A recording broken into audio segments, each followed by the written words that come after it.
Nathan Carter's life looked perfect from the outside. He was the kind of man business magazines loved to put on their covers, tall, confident, sharp suit, and a success story people envied. At just 38, he had built a tech empire worth billions. His name was respected in boardrooms, feared by competitors, and admired by young entrepreneurs. But behind the glass walls of his skyscraper office, Nathan lived a very different reality. He was a single dad, raising his 6-year-old daughter, Emily, all on his own. His wife, Clara, had passed away 3 years ago in a car accident that shattered him to pieces. Since then, Nathan hadn't looked at another woman. His heart was closed, his nights were lonely, and his days were swallowed by endless work. Emily was his anchor, his reason to get up in the morning. He packed her school lunches, read her bedtime stories, and learned how to braid her hair, badly, but with love. He thought he had everything under control. Love. He didn't need it. At least, that's what he kept telling himself. But his best friend Michael didn't buy it. One Friday evening, as Nathan buried himself in files, Michael walked into his office uninvited. "Still working?" Michael asked, shaking his head. "You'll die of stress before you hit 40. "Better stress than heartbreak," Nathan muttered, not looking up. Michael dropped into the chair opposite him. "Nate, listen. You've built a company, you're raising Emily, but you've forgotten you're a man too. You deserve happiness." "I have happiness," Nathan said firmly. "She's 6 years old, loves cartoons, and wants pancakes every Sunday." "That's enough." Michael leaned forward. "What about someone to stand by you? To laugh with you? To hold you when things get tough? Come on, man. You can't live in memories forever." Nathan sighed. "Michael, not now. I don't have the time." But Michael smirked. "Good thing I already set it up then. Tomorrow night. A blind date." Nathan's head snapped up. "What? Absolutely not." Michael grinned. "Yes. I promised my colleague you'd meet her cousin. Just dinner. No pressure. If it's awful, you walk out." After a long stare, Nathan finally gave in, not because he wanted to, but because saying no to Michael was impossible. The next evening, he walked into a small, family-owned restaurant. He expected someone glamorous, high maintenance, maybe someone who'd see him as a golden ticket. But what he saw instead stopped him cold. By the window sat a young woman in a simple blue dress, her hair tied back in a neat bun. She looked nervous, fidgeting with her hands. She didn't have diamonds, designer clothes, or that practiced confidence he often saw in socialites. But there was something about her, something pure and unguarded, that drew him in. Her name was Lily. She stood when she saw him, almost apologetic. "Hi. I'm sorry, I don't really do this, blind dates and all. My cousin made me come."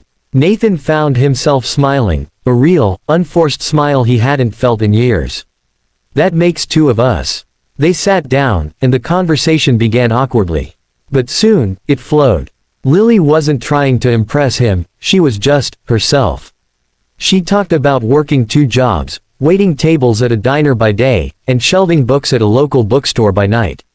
She cared for her younger brother, who had been ill for years. She spoke with honesty, laughter, and humility. Nathan was mesmerized. Here was a woman who had nothing, yet radiated everything money couldn't buy: kindness, resilience, warmth. As the evening stretched, Nathan forgot about his role as CEO. He wasn't Mr. Carter, billionaire businessman. He was just Nathan, a man who hadn't felt this alive in years. When they left, it was raining.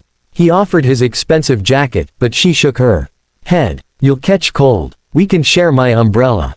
It was tiny, barely covering them both.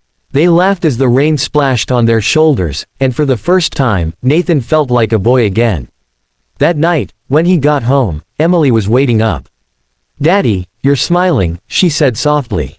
"I haven't seen you smile like that in forever."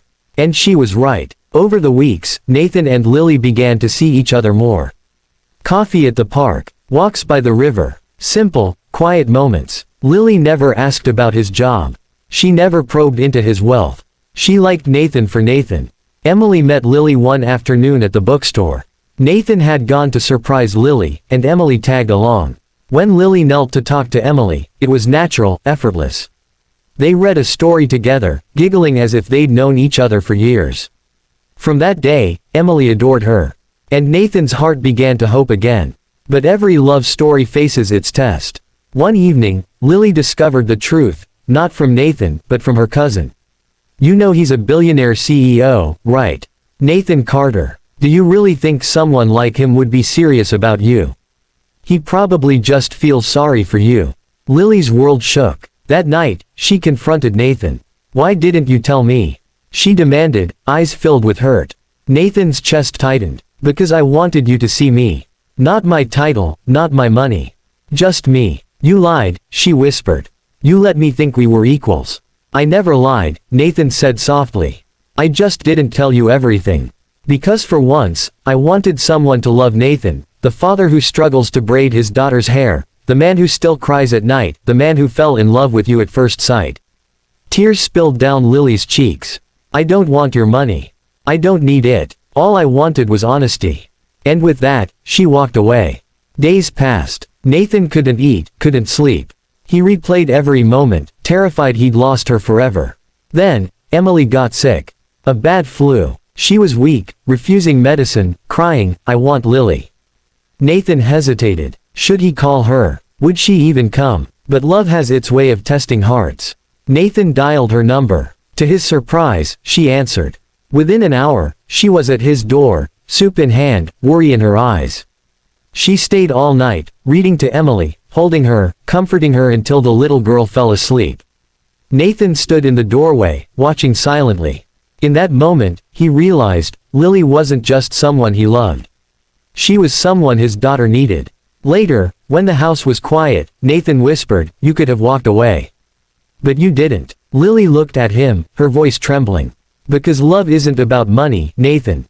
It's about who someone is when no one's watching. And you're someone worth loving. Nathan reached for her hand.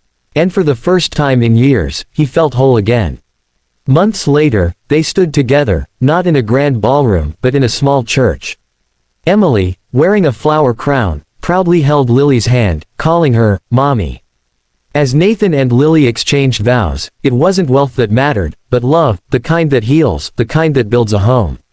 When they stepped out of the church, Emily skipped ahead, shouting with joy, hurry up, Mommy. Daddy, let's go home. Nathan and Lily looked at each other through tears, their hearts full. And in that moment, Nathan Carter, the billionaire who thought he had no time for love, realized he had finally found the greatest treasure of all. Not in boardrooms, not in bank accounts, but in the heart of a woman who taught him that true love sees the soul, not the status. Because sometimes, the richest man in the world is simply the one who learns how to love again. Sparkle's ending message, love doesn't measure wealth, it measures character, kindness, and the courage to open your heart when you least expect it.